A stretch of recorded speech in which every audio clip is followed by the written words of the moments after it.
देखते हैं कि चैन और उसकी दोस्त उसे यही समझा रहे थे कि वेल कल्टीवेशन इतना भी आसान नहीं है। हम इसके लिए एक प्लान बनाएंगे, इसके मुताबिक तुम कल्टीवेशन करोगे। अगर हम पहले स्टेप की बात करें तो तुम्हें इसके लिए की को रिफाइन करना होगा। इससे तुम स्ट्रॉन्ग बन जाओगे और ये कल्टीवेशन का एंटरिंग पॉइंट भी माना जाता है। तो तुम्हें अपनी की पर फोकस करना होगा और फिर उसे कहते हैं कि तुम अब आंखें बंद करके स्पिरिट को महसूस करो।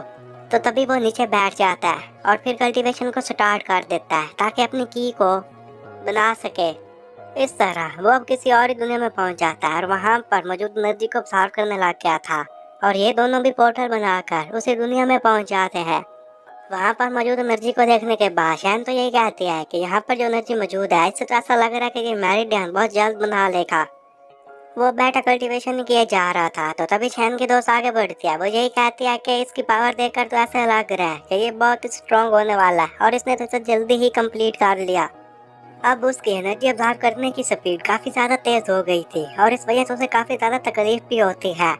तो वो जैसे ही वहां से हटता है उसी के साथ नीचे गिर जाता है और वो उन दोनों को यही बताता है कि मुझे इससे काफी ज्यादा दर्द हो रहा है, मैं इसे और नहीं कर पाऊंगा और मुझे लगता है कि ये दान पियान है।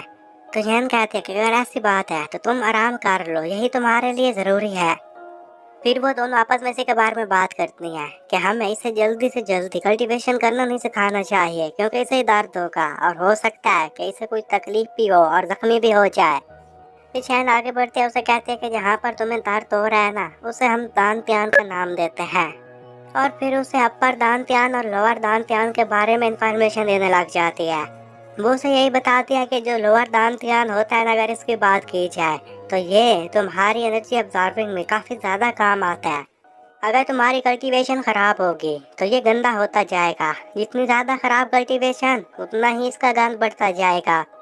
इस वजह से तुम्हें बहुत ही ज्यादा दर्द हो रहा है और इसका ये मतलब है कि तुम्हें अपनी कल्टीवेशन की स्पीड को और भी ज्यादा बढ़ाना होगा। तुम्हारी कल्टीवेशन की स्पीड बहुत ही ज्यादा वर्ष है और वो उसे यही समझा रही थी कि तुम वहाँ अपनी कल्टीवेशन की स्पीड को और भी ज्यादा तेज करना होगा। लेकिन मन में वो जानती थी कि इसलिए उसे दर्द हो रहा है क्योंकि उसका दान प्यान बहुत जल्दी ओपन हो गया, जितना उन्होंने इमेजिन भी नहीं किया था। लेकिन वो उसे ऐसा नहीं फील करवाना चाहती थी कि वो सच में कोई सुपर ह्यूमन है या फिर एक बहुत बड़ा जीनियस है।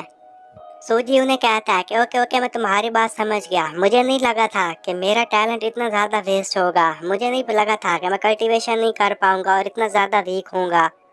शैन उनसे यही कहते हैं कि वेल अब जो होना था हो गया, तुम प्रैक्टिस करते रहो जब तक तुम की लेवल तक नहीं पहुंच जाते। उनकी बातें सुनने के बाद वो काफ़ी ज़्यादा खुश हो जाता है। जैसे ही उठता है तो उसके पेट में दोबारा दर्द होना शुरू हो गया था। अब हम दूसरी तरफ हेडक्वार्टर्स का सीन देखते हैं जहाँ पर बैठी हुई बॉस सब काफ़ी ज़्यादा गुस्से में थी क्योंकि उसे जिस बंदों ने काम पर भेजा था वो बंदे किसी काम के नहीं निकले क्योंकि उन्हें वहाँ पर कोई भी सबूत नहीं मिला था। और वो उसे यही कहते हैं कि मैंने तुम्हें इसके लिए नहीं भेजा था, तुम जाओ सारी रिसर्च करो और मुझे वो कोई ना कोई सबूत चाहिए। फिर वो अपने मन में यही कहते हैं कि यहाँ पर इतनी बड़ी एनर्जी आई लेकिन हमें कोई भी फील नहीं हो पा रही, इसकी क्या वजह है? कि क्या सच में ये दुनिया ख़त्म होने वाली है? और एंसेस्ट्रल लैंड से कोई भी रिस्पॉन्स अभी तक क्यों नहीं आया? अब हम दूसरी तरफ देखते हैं कि वहाँ पर सूजी बैठकर फिर कल्टीवेशन कर रहा था, फिर उसे तकलीफ होती है, फिर नहीं कर पाता। तो शैन उसे ये कहती है कि ये तुम्हारा तीसरी बार है कि तुम कल्टीवेशन सही से नहीं कर पा रहे। फिर वो इसी तरह ट्राई करता रहता है और नाकाम होता रहता है। उसे भी समझ में नहीं आ रहा था कि आखिर उसके साथ क्या हो रहा है। इस पर वहाँ पर खड़ी हुई लड़कियों को काफी ज्यादा गुस्सा आता है और उसे वो बारी बारी पांच भी मारती रहती है।